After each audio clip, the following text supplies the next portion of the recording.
He's the kind of dog I think most people would want. He's not aggressive. He's not selfish. He's always cheerful. He's always a good-natured guy.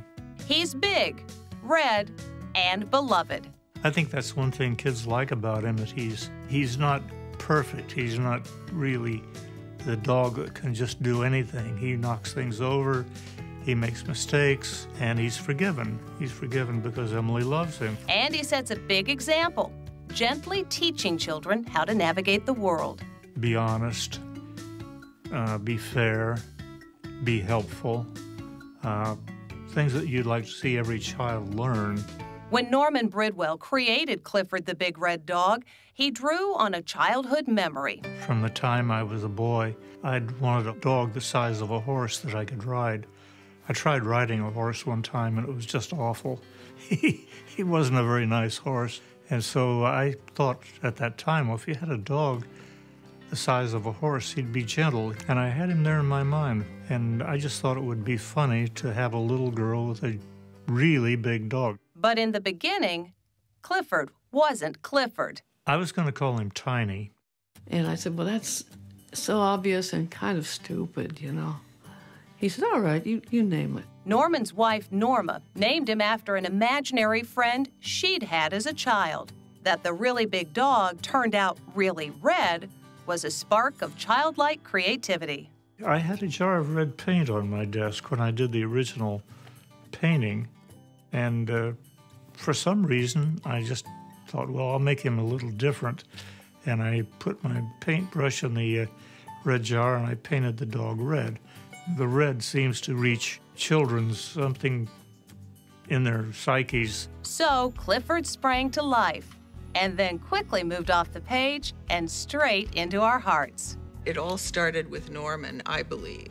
Norman is the embodiment of Clifford. Norman is kind and gentle and selfless. 50 years and millions of books, toys, TV, and interactive games later, Clifford is a beacon for children everywhere.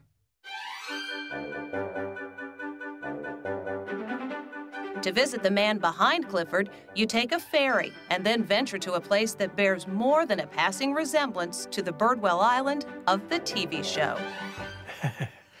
That was the writer's idea for the television show.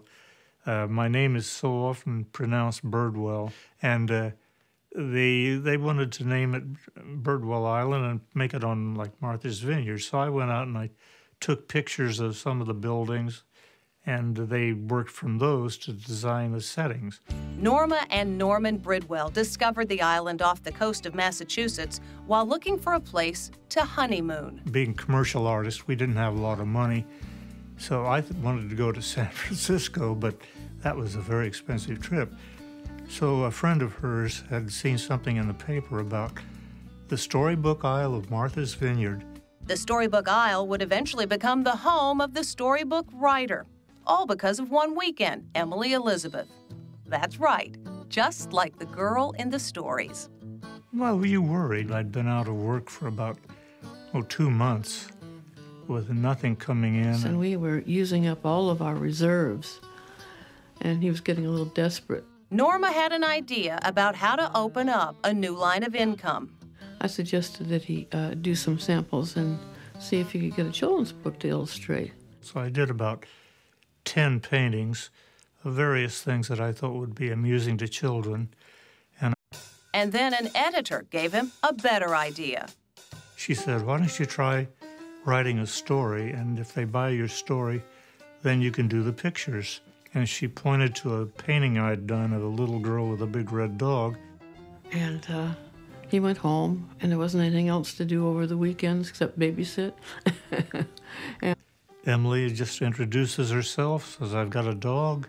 He's the biggest dog on the block. And then she goes through a series of things about how being big makes him different from the other dogs. He did this book over the weekend, and I made a little cover for it out of some baby clothes material. And to me, it was just a very obvious story. I didn't think all that much of it, you know. But the editors at Scholastic thought quite a lot of it. I do remember quite a stir on the floor above mine when the Clifford manuscript arrived. It had been turned down by 9 children's publishers. And Scholastic instantly understood how every child would wish for a friend like Clifford.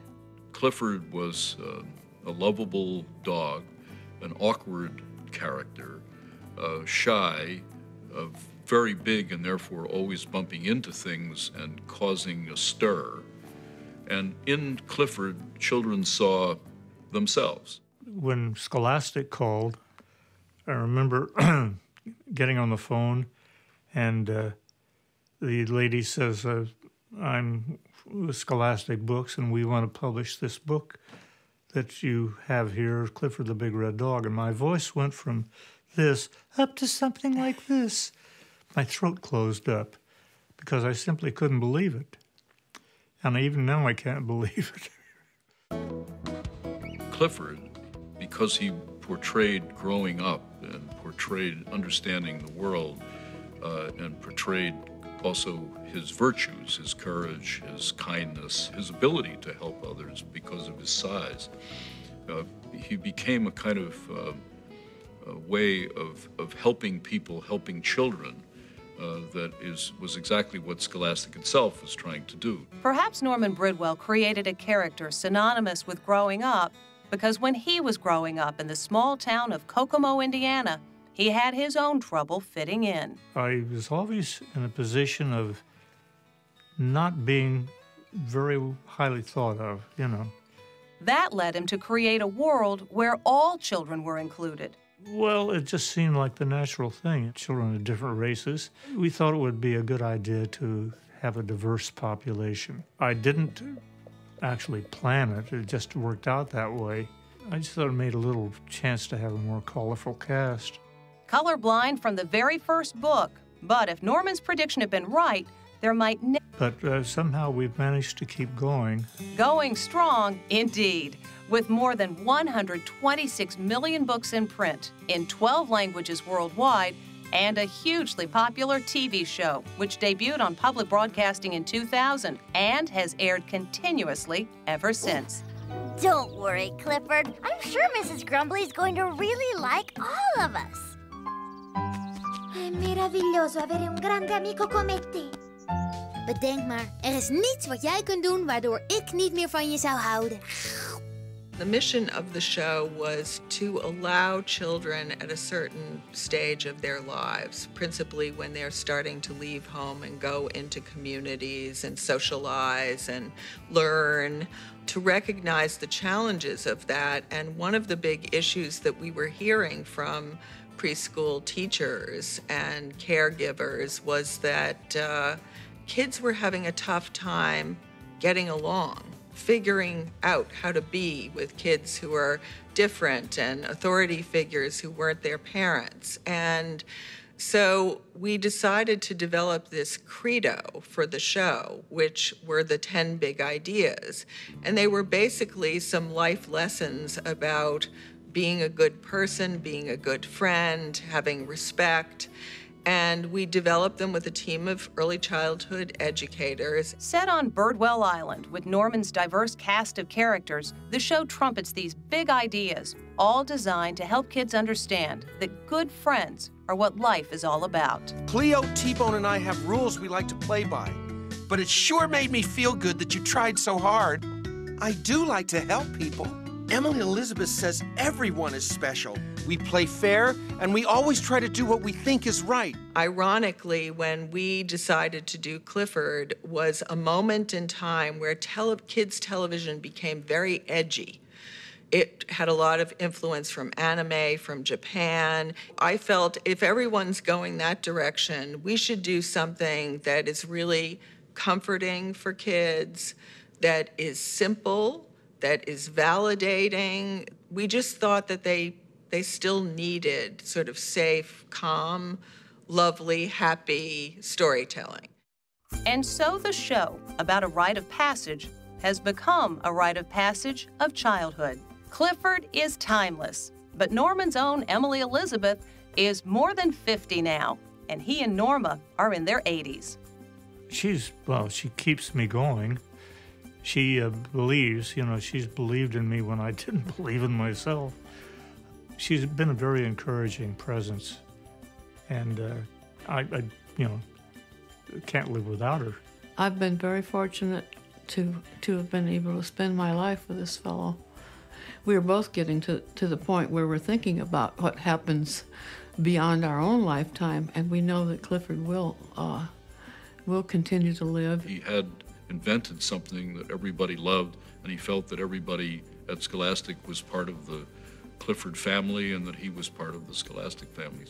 I think it's fairly simple. I think it comes down to Clifford is about... It's worked out pretty well. All from the man who could scarcely believe it. Ooh.